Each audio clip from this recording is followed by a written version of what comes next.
गलिया ना घूमथिन राजमहली देवी। गलिया ना घूमथिन राजमहली देवी। मांगे ले वोट हाथ जोड़ी जी इनके के मुखिया बनई हाजी। गाँव में महान हथिन नेक दिल इंसान हथिन। गाँव में महान हथिन नेक दिल इंसान हथिन।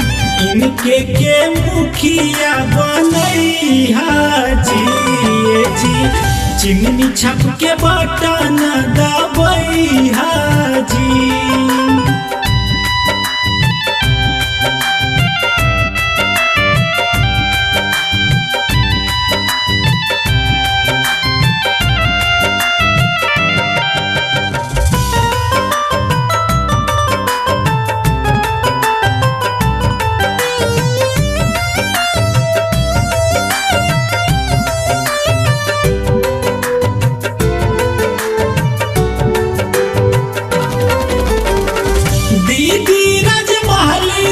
के करथिन विकास है। दयानंद भैया जीत के करथिन विकास है।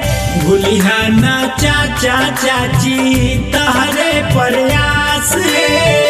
भूलिहा ना चाचा चाची तहरे प्रयास है।